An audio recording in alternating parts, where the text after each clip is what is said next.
everybody, it's Corey here with Natural Born Tillers, and we're here with the next installment of our Organic Gardening Masterclass series.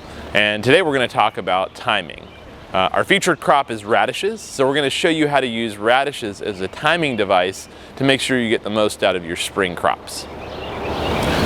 So before we really get going, maybe a quick word on why radishes. I know they're not the most exciting vegetable in the garden, but they are really resourceful and they're incredibly quick. So there's very few other vegetables that you can plant, that you can harvest within a month of planting, particularly if it's a direct seed. Radishes are incredible because they grow really densely. So if you don't have a lot of space, you can grow a lot of radishes by leveraging that space.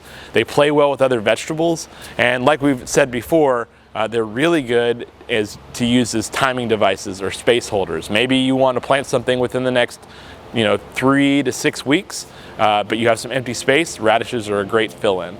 So don't sleep on the radish. You know we love our extended metaphors here at Natural Born Tillers, and so we're going to try to imagine our garden today as a symphony. So we're going to write a piece of music, and that's going to be our garden plan for the year.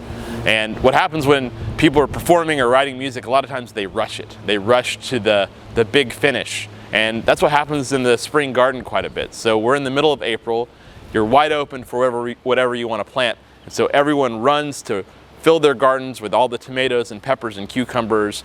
And what happens when you do that is you miss out on the build up to the crescendo of what should be summer. You have all these wonderful spring crops that you could plant and still have time to put your summer crops in. And so we're going to show you how to use the radish. It's kind of a timing device to extend your spring, but still allow you to enjoy your summer.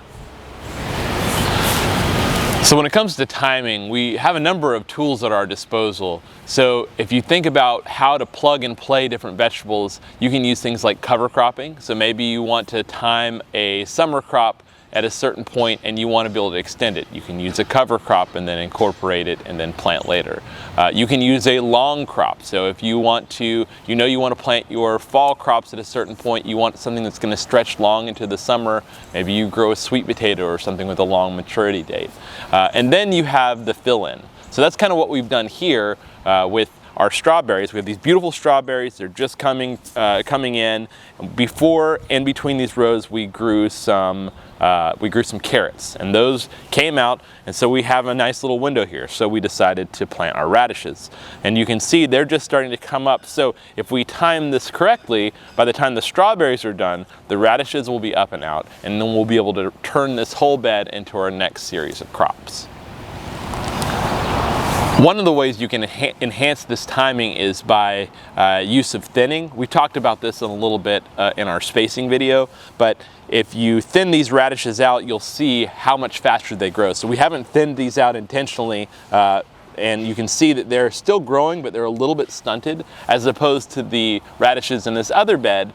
They are much further along, and they're actually planted at the same date. So making sure that you appropriately thin your direct seeded crops will allow you to make sure that you have the better timing and that the radishes will mature much faster. So we talked a little about not rushing, not peaking too early with your spring crops and not trying to force in all your summer stuff. Your summer crops will grow just fine, but if you go too early, so the last frost date here in Atlanta is around the middle of April. Even if you plant after that, it still gets really cool at night, and your summer vegetables really prefer the warmer evenings, so that will stunt their growth. You won't actually get as fast of production, and so you don't gain that much of an advantage as if you waited a couple of weeks. So I wanted to give you a couple more examples of how we use timing and spacing in the spring garden. Right here you see we have a bed of, this is cilantro that we've allowed to go to flower, and then we've planted some kale in front. So obviously if we had flipped this, the kale wouldn't have any sunlight. So we've oriented this where the back of the bed where we get more sun is the taller item. But the reason we do this in terms of timing is we allow our cilantro to go to flower because it provides an early season nectar source for some of our pollinators. It's actually specifically great for there's some species of parasitic wasps that really feed on the nectar of this type of species. So we allow this to grow to kind of provide us with some additional habitat for our beneficial and predatory insects. And then as far as timing goes, once this flowers out and we've got other things flowering, we'll take this out. This kale will be a little bit more mature, and so behind that we'll plant something like lettuce that we want to get a little bit more shade that we know is pretty fast. So these, for instance, will take about 2 months before they're out. Lettuce takes about 30 to 40 days. So we'll take this out in about 20 days. We'll put our lettuce behind there, and then it'll get a little extra shade as things are getting warm. So we're manipulating our spacing and our timing to make sure we get optimum production for both crops. So here's another example, and this is more of an overwinter strategy, but it still applies to the spring because these things are growing and being harvested in the spring. So we have our garlic and our carrots here. Now the garlic we planted way back in October. We didn't plant these carrots probably until late December, beginning of the year. And so we knew that it was going to take longer for the garlic to mature. So we went ahead and planted that first, had another series of crops in between. When that came out, we planted our carrots. Now you can see our carrots are sizing up really nicely. And we got about another month or two before our garlic is ready. So we may be able to put another crop in between here, but we've timed this in a way that we're ready to put in a longer summer crop after both of these come out. It's really important that we have a plan going into the garden and we are as analytical as possible, but it's equally important to garden with your senses. You don't get to enjoy the garden if it's just on paper. So maybe at some point put down your clipboard and just see what's blooming at different times of year, see what kind of animals are around.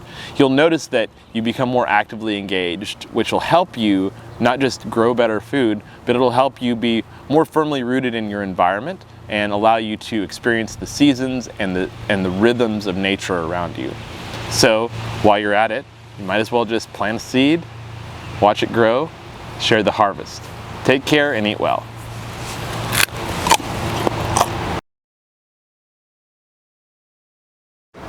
Hey everyone, Andrea with Natural Born Tillers here to finish off this segment on timing. And we're actually in my greenhouse. And the greenhouse is a great space to talk about timing because you really need to plan ahead and be cognizant of the calendar and what's going on around you. Those dips that happen in springtime before it gets consistently warm. So you really want to be aware of all of these changes. You want to be observing. And so once again, this is a great space to talk about this. A great example of timing is growing your own seedlings and transplants. So I have some tomatoes here, and these I seeded the first week of March. So these are about 8 weeks old. And I am doing succession planting this year, which means that I started my seedlings at different times. Therefore, I can plant them at different times, and I'll have harvests at different times as well to kind of elongate my harvest season for these tomatoes. And you know, tomatoes are generally pretty susceptible to diseases and pests, so it's nice to have them kind of at different stages so that you can pull tomatoes and not really feel bad about it. Because you have some that are coming in right after. And then you kind of have a leg up and say, you need to treat for certain things and be cognizant about looking for certain pests and disease. We'll be doing a more in-depth video on greenhouse growing and how to start your own transplants and kind of the methods that you can use in the future. So keep an eye out for that. But I'll finish by talking about some of my favorite things that I'll be growing in the gardens this summer. So we'll have cherry tomatoes, and we choose cherry tomatoes because they are just more shareable, and you can give more harvest and share more harvest that way. We'll have hot and sweet peppers. We like to keep it pretty mild on the Scoville scale, so we like to use jalapenos. We love things like trying different types of basil.